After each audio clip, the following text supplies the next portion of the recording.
라는 말씀으로 은혜 나누겠습니다. 뒤에 문을 좀 닫아주시기 바랍니다. 사실 베드로가 예수님의 수제자였지만은 그의 모습을 보면 도망자였고 또 겁쟁이였고 배신자 베드로였던 것을 우리가 잘 알고 있습니다. 예수님께서 잡히시는 모습을 보면서 자기도 똑같은 모습으로 잡힐 것을 두려워하면서 도망쳤던 장본인이 한때 수제자였던 베드로였습니다. 그렇지만 부활의 주님을 만났습니다. 성령께서 역사하시는 기적을 스스로 삶에서 경험하면서 그의 삶이 놀랍게 변했습니다. 더 이상 도망다니고 피해 다니는 사람이 아닙니다. 목숨을 아끼지 않고 예수 그리스도의 십자가와 그 복음을 전하는 담대한 자로 그가 변했던 것입니다. 그의 설교 한 번을 통하여서 3,000명이나 되는 사람들이 돌아오는 놀라운 경험들을 자기의 눈으로 보면서 이제는 그 베드로가 사람을 낚는 어부가 되었다. 과거에는 고기를 낚는 어부였지만은 이제는 복음 앞에서 완전히 달라지고 담대한 사람이 된 것입니다. 그런데 그 담대함이라는 것, 인생을 살아가면서 그렇게 얻게 된 놀라운 담대함이라는 것, 베드로 스스로 만들어낸 거 아닙니다. 그의 마음 가운데 내가 왜 한때 예수님을 그렇게 배반하였는가, 미안해서라도 안 되겠다, 이제부터라도 용기 있게 복음을 전해야지, 그런 의리가 아니에요. 스스로 만들어낸 용기가 아니에요. 전에는 예수님의 이름이 부끄러워서 피했었고 그 이름의 능력이 믿겨지지 않아서 부르지 않았는데 이제는 그의 입에서 그 이름이 불려지는 것이에요. 그 이름으로 인한 그 능력이 어떻다라는 것을 자기가 아니까 자기도 모르게 어느 순간 자기 안에 생겨나게 된 그런 담대함이었다라는 것입니다. 오늘 본문의 말씀은 그렇게 변하게 된 초기의 그 베드로의 모습 가운데 생겨난 사건입니다. 우리가 잘 아는 이야기입니다. 성전 미문이라는 곳에 태어나면서부터 걷지 못하는 자가 있었다. 그래서 앉아서 그걸 하면서 살 수밖에 없었던 장애인이 있었습니다. 원래는 장애인이라는 말을 쓰는 것이 맞죠. 근데 우리가 너무 오랫동안 성경을 읽다 보니 이 안전뱅이, 거지라는 말이 익숙하니까 혹시 설교를 하다가 그런 말이 나오더라도 양해를 해주시기 바랍니다. 그들이 그 사람을 메어다가 성전 입구에 데려다 주었다 그럽니다.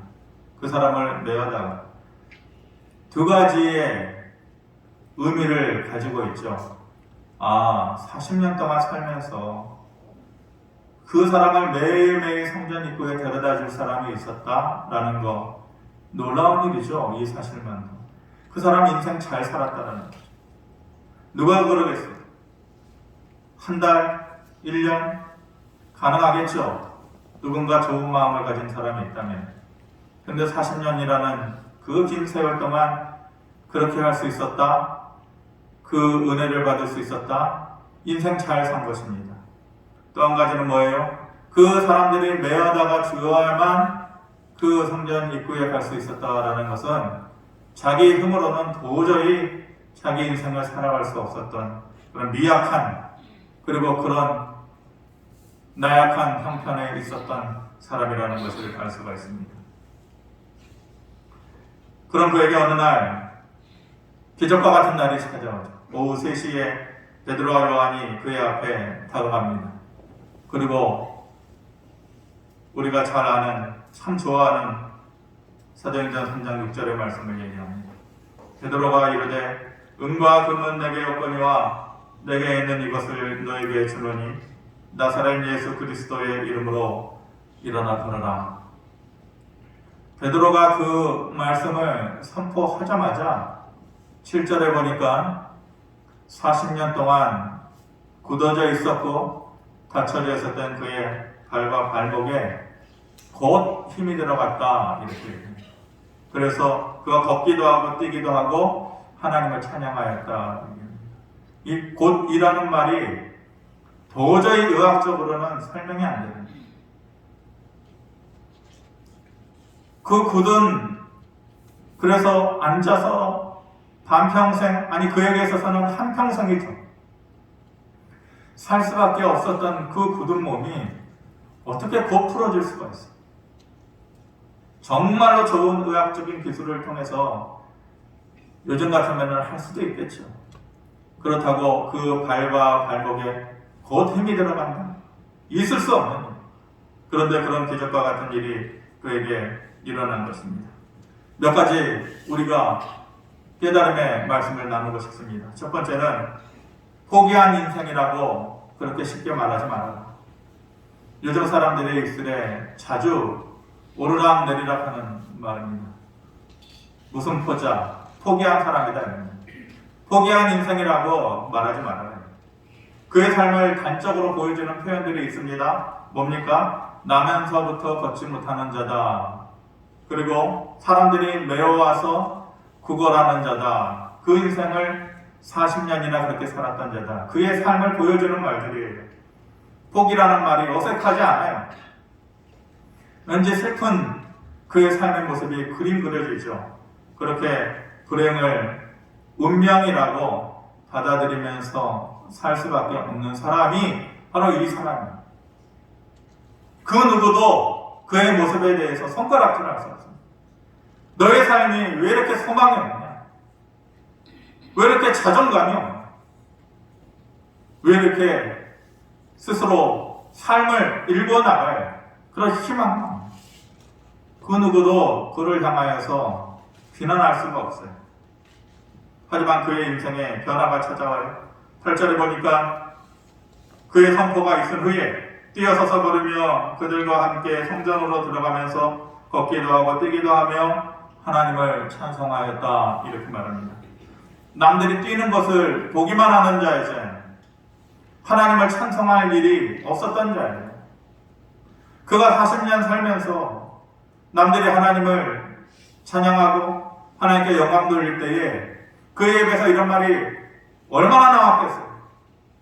하나님을 찬송할 일이 없었던 사람이에요. 그리고 성전 안에 들어갈 수 없었던 사람이에요. 성전 입구까지만 갈 수 있었던 사람이에요. 그리고 시간이 되면은 성전 밖으로 나아갈 수밖에 없었던 사람이에요. 그런데 그의 입에서 찬양이 나오는 거죠. 뛰어다니면서 바쁘게 돌아다니면서 일을 하고 장사를 하고 그런 사람들을 보면서 나도 저렇게 살았으면 얼마나 좋을까. 많은 돈 필요 없어. 그냥 저들처럼 그냥 걸어다니고 저렇게 왔다 갔다 할 수만 있으면 얼마나 좋았을까. 부러워만 했는데 이제는 자기도 그 삶을 살게 된 것이에요. 부러워만 했던 것이 이제 자기 것이 된 것이에요. 그리고 무엇보다 성전 안으로 들어가는 자가 된 것이에요. 그 당시에 죄인들, 병자들, 인정받지 못하는 하층민들은 성전 밖에서 사는 사람들이에요. 안으로 들어갈 수가 없어요.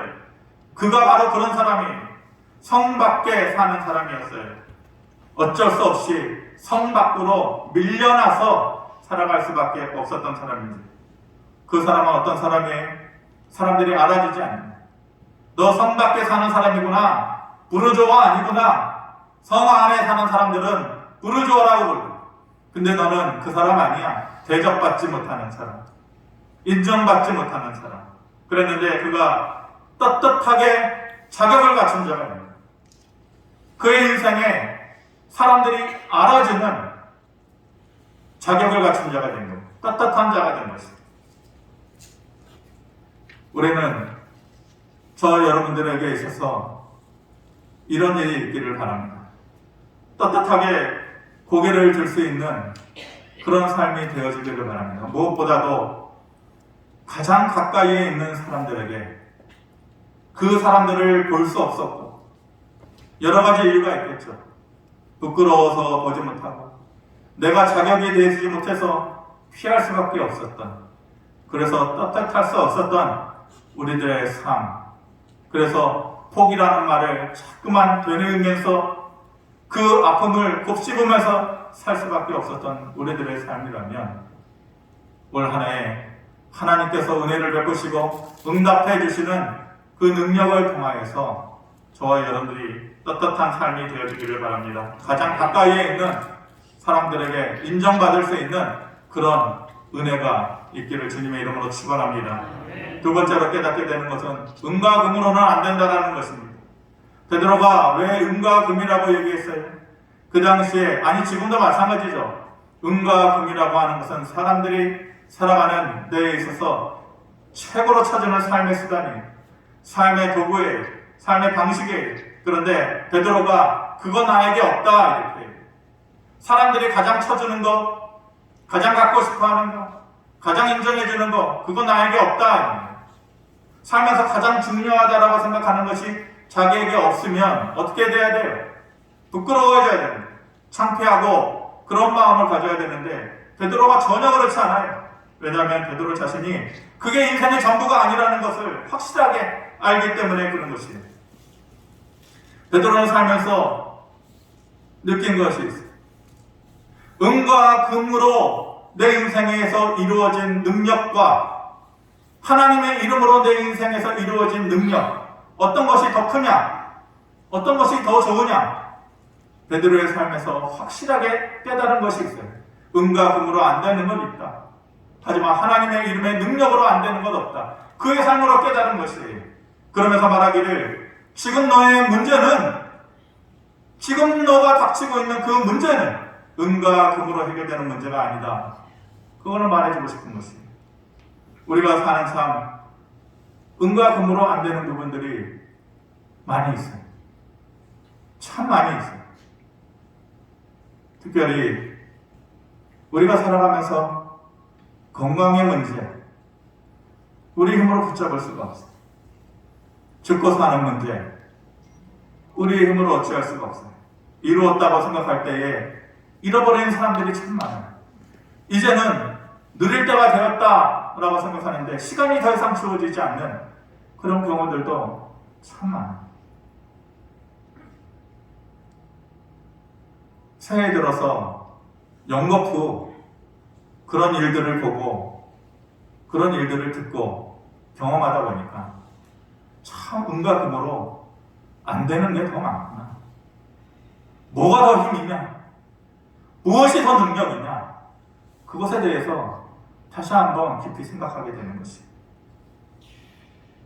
베드로가 그 안전병이 거지에게 지금 은과 금이 너에게 중요한 것이 아니야. 지금 너의 문제를 해결해 줄 수 있는 유일한 방법은 예수의 이름밖에 없다 라고 그의 선포를 통해서 우리에게 얘기해 주고 싶은 것입니다. 세 번째로 깨닫게 되는 것은 그래서 예수의 이름 안에 능력이 있다는 것. 다음날 그 일이 있고 나서 예루살렘 성이 완전히 발칵 뒤집어졌어요. 난리가 난 것이에요. 그 일을 싫어하는 사람들이 있었어요. 서기관들, 대제사장, 그리고 백성의 고위 관료들, 장로들, 사람들이 그 일을 듣고 나서 더 이상 이 일을 하지 못하도록 협박하는 거예요. 겁을 주는 거예요. 그런데 그 앞에서 성령 충만한 베드로가 말을 하죠. 4장 10절에 같이 한번 읽겠습니다. 시작. 너희와 모든 이스라엘 백성들은 알라. 너희가 십자가에 못 박고 하나님이 죽은 자 가운데서 살리신 나사렛 예수 그리스도의 이름으로 이 사람이 건강하게 되어 너희 앞에 서느니라. 결코 작아지지 않아요. 성령의 담대함이 있었던 베드로의 입에서 나온 말이 예수 그리스도의 이름으로 이 사람이 이렇게 되었다. 너희가 우리 보고 이 일을 어떻게 했느냐고 더 이상 말하지 마라. 이 일을 누구의 권세를 힘입어서 이 일을 했느냐고 말하지도 말아라. 단지 너희가 십자가에 못 박았지만은 다시 부활하신 예수 그리스도의 이름의 능력으로 이 사람이 새 사람이 되었고 이 사람이 새로운 인생을 갖게 되었다. 이 사람이 다시 일어나게 된 것을 너희가 알라, 믿어라 이렇게 얘기하는 것입니다. 누구의 권세냐고? 어떻게 이 일이 되었냐? 더 이상 묻지 말아라. 그게 알고 싶으냐? 단지 내가 너희에게 얘기해주고 싶은 것은 예수 그리스도의 이름으로 이 사람이 이렇게 되었다는 것입니다. 감리교에 있어서 역사상 최고의 선교사로 불리어지는 타임즈의 세상을 움직이는 영향력 있는 선교사로 소개되었던 스탠리 존스라는 선교사가 있습니다. 24살의 나이로 인도 땅을 밟았어요. 인도의 그 가난한 나라, 그 당시만 해더라도 최고 하층민의 삶을 위해서 몸바쳤던, 평생을 인도 간디와 함께 인도 선교에 몸바쳤던 사람입니다. 선교 활동을 하다가 미국으로 돌아왔어요. 늦은 나이가 되었어요. 70살에 가까운 69살의 나이에 뇌출혈로 이 사람이 쓰러지게 됐어요. 새벽 2시에 쓰러졌는데 아무도 이 사람을 발견을 못합니다. 5시간 동안 맨바닥에서 뇌출혈로 그렇게 있었던 거예요. 살 수 있겠어요? 뇌출혈은 우리가 기본적으로 아는 의학 상식으로 빨리 병원에 갈 수 있어야 그나마 살 수 있어요. 그나마 그 조직을 조금이라도 살려낼 수 있는 거예요. 5시간 동안 그렇게 헤매다가 병원에 가게 되었어요. 병원에 갔을 때 손쓰기 힘든 상태였어요. 그런데 너무 억울한 거예요. 스탠리 존스 선교사가, 하나님, 나를 이렇게 하나님께 데려가시지는 않겠죠. 저에게 할 일이 더 분명히 있겠죠. 그의 말이 어눌했겠죠. 하지만 그의 마음은 더 이상 어눌하지 않았을 거예요. 가슴에 뜨거운 마음이 있었어요. 그래서 의사 선생님들 볼 때마다, 간호사들 볼 때마다 어눌한 말로 이렇게 부탁을 했대요. 부탁할 게 있습니다. 당신들이 나를 고치려고 애쓰는 것도 고맙고 감사한데 한 가지 부탁할 게 있습니다. 당신들이 내 앞에 올 때마다 스탠리 존스, 나사렛 예수 그리스도의 이름으로 명하노니 당장 일어나 걸어. 일어나 걸어. 그렇게 얘기해 주시면 안 되겠습니까? 이 사람이 제가 여러분들한테 얘기하는 또렷한 말로 이렇게 얘기했겠어요? 어눌한 말로, 거의 들리지 않을 듯한 얘기로 의사와 간호사들에게 나를 볼 때마다, 내 침실 앞에 올 때마다, 병상 앞에 올 때마다 이 한마디 해주세요. 스탠리 존스야, 나사렛 예수 그리스도의 이름으로 명하노니 당장 일어나 걸어라. 그 말을 선포해 주세요. 의사들이, 간호사들이 처음에 웃었대요. 아이 선교사님, 우리가 베드로도 아니에요, 요한도 아니에요, 당신과 같은 선교사도 아니고 부흥사도 아닌데 지금 이 상황에서 그 말을 한다고 했는데 뭐가 달라지겠어요? 부탁이에요. 올 때마다 그 말을 해주세요. 간호사들이 그의 앞에 올 때마다 스탠리 존스 예수의 이름으로 일어나라. 그럴 때마다 그 말을 부탁하니까 의사와 간호사들이 그 말을 해줬거든요. 스탠리 존스가 마음속으로 그 말을 들을 때마다 아멘, 아멘 했어요. 놀라운 일이 일어났어요. 5시간 동안 방치되어서 거의 몸을 쓸 수 없었던 스탠리 존스가 수개월 후에 기적적으로 일어났어요.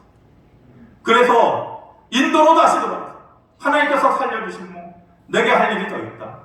20년을 인도에서 더 사역하다가 89살의 나이로 인도의 땅에 묻히게 됩니다.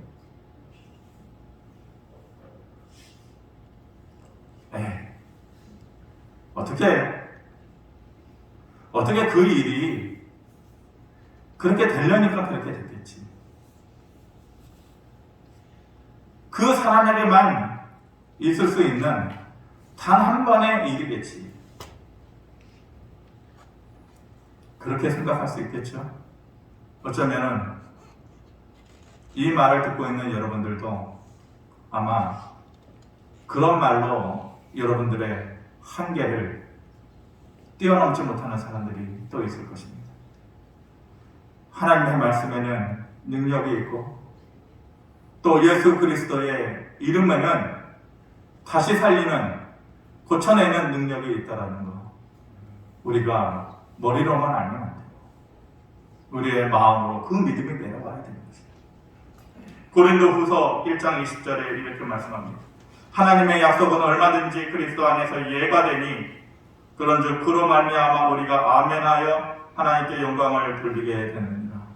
이게 무슨 말이에요? 하나님의 약속은 얼마든지 이루어질 수 있다. 사람들이 뭐라고 한다 할지라도 아니야, 그것은 어려운 일, 불가능한 일이야, 이루어질 수 없는 일이야. 아무리 사람들이 그렇게 얘기한다 할지라도 얼마든지 얼마든지, 그런데 조건이 있어요. 예수 그리스도의 이름으로, 다른 것으로는 안 되고 예수 그리스도의 이름으로 앞세워지고 그 이름으로 포장되어질 때에 하나님의 약속은 언제든지 우리에게 있어서 예가 된다는, 이루어진다는, 그러므로 믿는 자는 아멘으로 그 마음속에 화답하고 그 된 일로 하나님께 영광을 돌리라고 얘기합니다. 스탠리 존스가 그랬겠죠. 얼마든지 예수 그리스도의 이름으로 선포되어질 때에 그 일이 되어질 것을 믿고 그의 마음속에 아멘, 아멘 했던 것 아니겠어요? 어떤 목사님이 이런 설교를 하면서 예화를 듣는데 그 예화를 듣고 제가 피식 웃었어요. 왜냐하면 만들어낸 예화 같은 거예요. 만들어낸 예화. 저는 예화를 잘 안 쓰지만 제가 먼저 감동이 안 되면은 예화를 쓰지를 않아요. 그래서 예화 고르는 시간이 너무 오래 걸려요. 분명히 만들어낸 얘기 같아요. 그런데 이 얘기를 다 듣고 나서 마음속에 그렇지라는 생각이 드는 얘기가 있어요. 이 예화를 하신 목사님이 혹시라도 제 설교를 안 들으실 수도 있겠지만은 그거 진짜인데 라고 얘기하면 정말 죄송합니다. 어느 날 이 목사님이 교회에 있는데 한 구역장이 헐레벌떡 뛰어오더래요. 큰일 났다고. 이유가 뭐냐? 구역 식구 중에 한 명이 귀신이 들렸다라는 거예요. 그래서 자기가 도저히 어떻게 할 도리가 없어가지고 지금 그냥 목사님께 찾아와서 그 얘기를 하려고 지금 뛰어오는, 난색을 하고 찾아왔다. 그래서 이 목사님이 당장 가서 봐야겠는데 지금 당장은 다급한 일이 있어서 못 가니까 누구를 대신해서 보내야겠는데 마침 교회에서 기독교나 한다는 권사님이 눈에 보이는 거예요. 그래서 그 권사님 보내면은 기도하면 고칠 수 있겠구나 싶어가지고 그 권사님을 보냈더라는 것이. 근데 권사님이 3시간 정도 뒤에 왔는데 사색이 돼서 돌아와. 오히려 귀신 들린 사람 기도로 쫓아내주고 올 줄 알았는데 자기가 반 귀신 들린 얼굴로 도망온 거예요. 그래서 목사님 어떻게 된 거냐? 어떻게 했느냐? 물어보니까 목사님 가르쳐준 대로 했죠. 가가지고 2시간 동안 목사님 가르쳐준 대로 보혈 찬양을 해요. 주의 보혈 능력이 거다. 주의 보혈 능력이 거다. 그랬더니 그 귀신이 좀 흔들리는 것 같더라고요. 이제 됐구나. 정말로 이렇게 찬양하니까 능력이 나타나는구나. 그래서 용기 얻어가지고 이제 들었던 대로 예수의 이름으로 떠나가라. 그렇게 선포를 했더라는 거예요. 그러면 놀래서 나갈 줄 알았는데, 그래서 그 귀신 들린 사람한테 손을 얹고서 기도를 막 하고 예수의 이름으로 물러나라, 떠나가라 기도를 하는데 자기의 손을 툭툭 치더라는 거예요. 귀신 들린 사람이. 그러면서 무슨 일인가 하고 기도 중에 눈을 떴더니, 야, 평상시 때에 거짓으로 기도하고 기도하는 척만 하더니 나한테 와가지고 큰 소리로 기도하면은 내가 물러갈 줄 알아? 떠나갈 줄 알아? 그러면서 피식 웃더라는 거예요. 여러분들은 귀신 들린 사람을 못 보셨죠? 귀신 들린 사람이 피식 웃는 얼굴을 못 보셨죠? 그러니까 깨세요. 잠들지 말고. 예?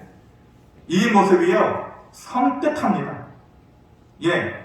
그러니 제가 이 얘기를 듣고서, 이 권사님이 얼마나 감당의 선을 했을까. 그 느낌이 확 느껴지는 거예요. 그래가지고 자기가 어찌할지 모르고 창피하고 무섭고 두려워가지고 그렇게 도망갔다라는 거예요. 근데 목사님이 그 얘기를 듣고 당장이라도 쫓아가가지고 기도해주고 싶은데 갈 수 없는 상황이 돼서 누구를 대신해서 보내야 되는데 마침 권사님 한 분이 또 들어오시는 거예요. 근데 그 권사님은 평상시에도 뺀질뺀질 되는 권사님이에요. 뭐 하라면 안 하고 하라고 하면 청개구리처럼 딴 걸로 하고. 그러니까 목사님이 괘씸한 마음에 이 권사님 보내야겠다. 가가지고 혼쭐 나고 오게끔 해야지. 그런 마음으로 보냈다라는 거예요. 그러면서 이 권사님이 가가지고 3시간 있다가 돌아와가지고, 그래, 기독교나 한다는 권사님도 사색이 돼서 들어왔는데 이 권사님 가가지고 오줌깨나 싸고 돌아오겠구나. 그렇게 생각하고서 이제 모였는데 권사님이 돌아오는데 얼굴이 환해가지고 돌아오더라고요. 그러면서 목사님이 궁금해가지고 어떻게 됐느냐 그랬더니, 목사님 목사님께서 말씀하신 대로, 말씀 들은 대로 했더니 제가 서가지고 기도해서 그 사람 고쳐놨어요. 귀신 들린 사람이 귀신이 나왔다고. 그 목사님이 깜짝 놀란 거예요. 아니 도대체 어떻게 했냐고. 그랬더니 그 앞전에 보낸 목사님과 똑같이 했어요. 보혈 찬양 2시간 했어요. 주의 보혈 능력이 있도다.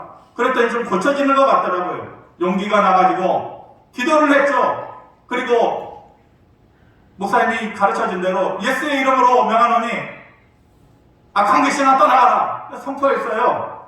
아, 거기까지 똑같군요. 그 다음에 어떻게 됐어요? 제가 한참 그의 몸에 손을 대고 기도하는데 갑자기 그 귀신 들린 사람이 내 손을 툭툭 치더라고요.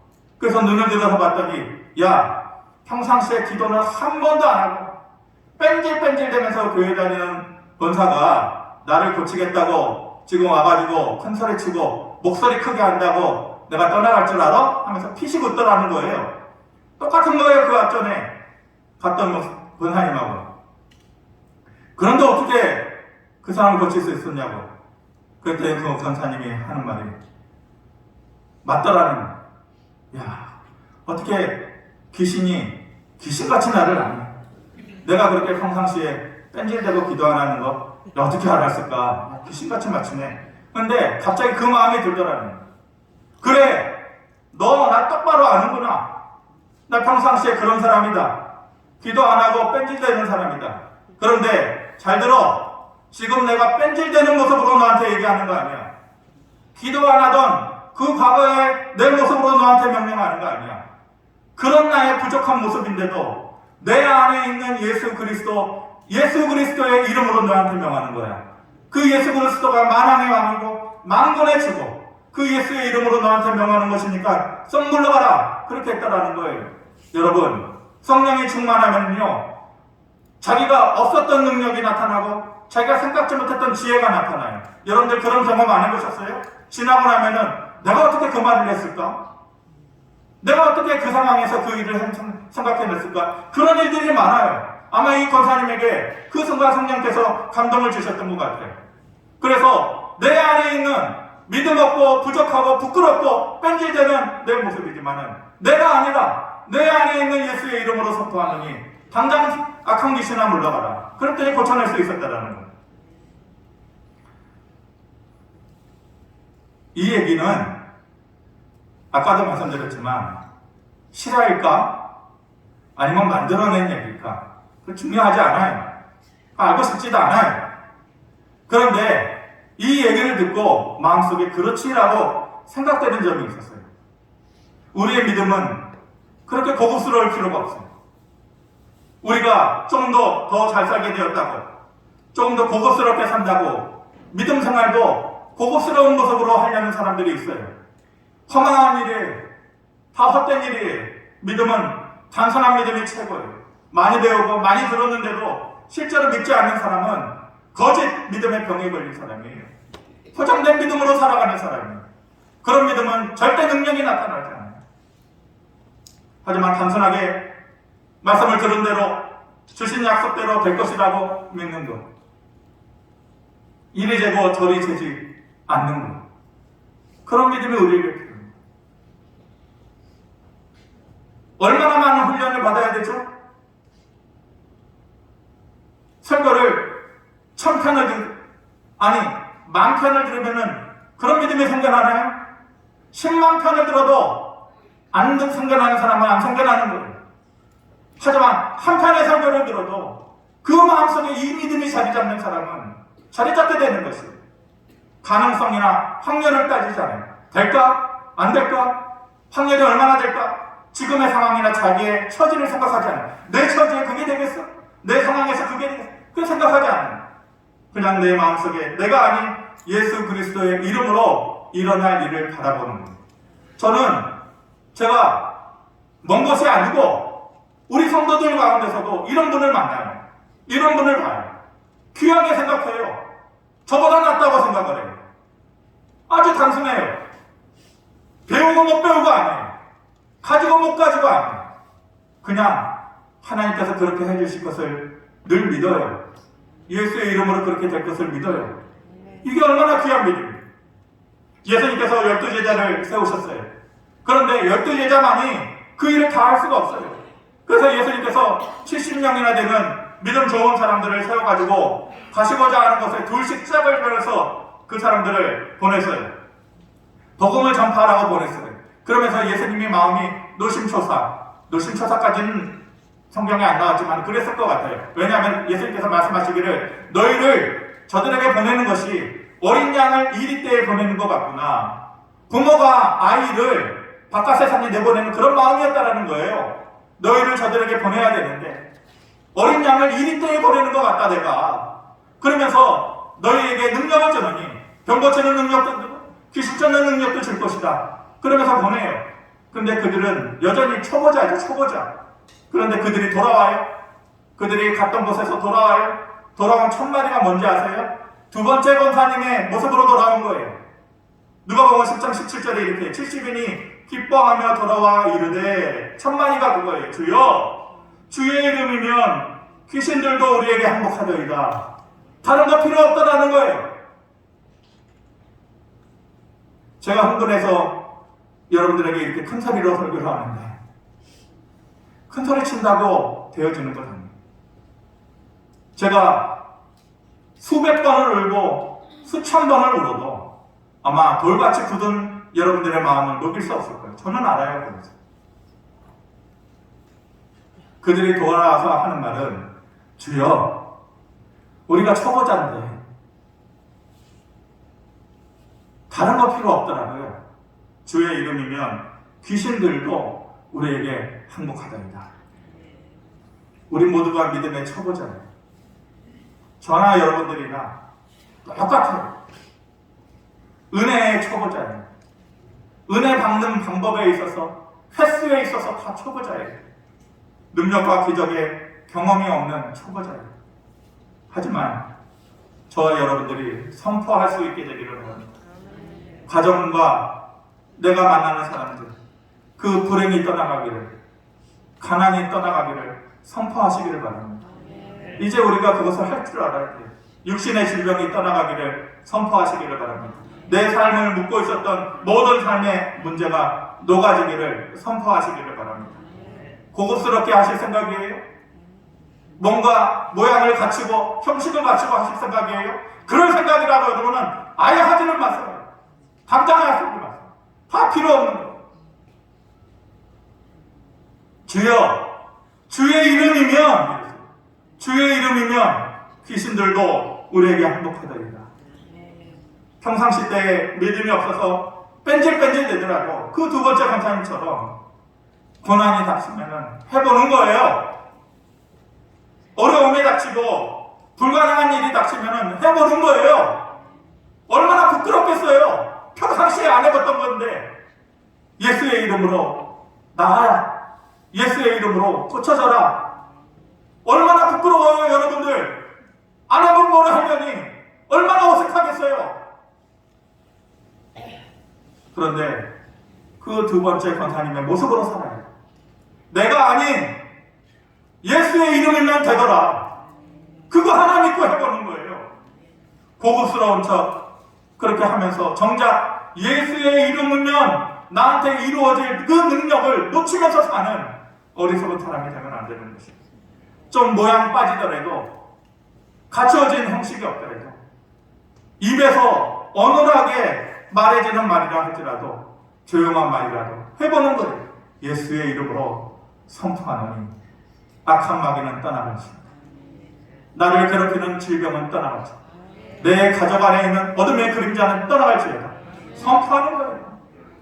내 마음이 조마조마하고 부끄러워도 내가 하는 건 아니에요. 예수의 이름이면 될 거를 믿고 하는 거예요.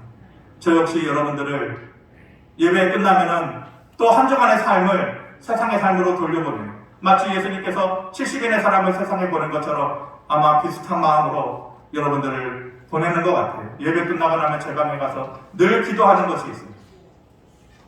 전쟁터로 보내는 광야의 삶으로 보내는 그의 마음이 나의 마음이 불안해요. 또 어떤 어려움 앞에서 여러분들이 무너질까? 또 어떤 전화가 또 주중에 내 귀에 들려올까? 또 그 전화를 받고 내 마음은 얼마나 큰 돌덩이가 또 쌓일까? 그런 걱정이 있어요. 하지만 한 가지 달라질 것을 기대해요.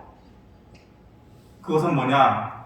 여러분들의 입에서 말해질 한마디, 여러분들의 입에서 선포되어질 한마디, 한 사람이라도, 오늘 이 설교를 듣고 한 사람이라도, 그래, 예수의 이름으로, 예수 그리스도의 이름으로 여러분들의 입에서 선포되어질 그 한마디의 말이 여러분들에게 남아있을 것을 제가 믿습니다. 그래서 그 선포된 여러분들의 삶을 통하여서 여러분들이 문제를 해결하고 여러분들을 묶고 있었던 그 굳어진 발목과 같은 것이 곧 힘을 얻고 풀어지고 녹아져서 그 두 번째 권사님의 얼굴로 다음 주일 저와 여러분들이 볼 수 있는 그런 하나님의 은혜가 있기를 주님의 이름으로 축원합니다. 고마우신 아버지 하나님, 우리는 스스로 할 수 없음에 포기하는 마음도 포기하는 삶도 많았습니다. 그런데 다시 한번 작은 용기를 가지고 내가 아닌, 내 상황과 내 처지가 아닌 내 안에 머무는 예수 그리스도의 이름으로 다시 한번 선포하기를 원합니다. 선포할 때에 우리에게도 작은 기적을, 은혜를 허락하여 주시옵소서. 예수님의 이름으로 기도합니다. 아멘.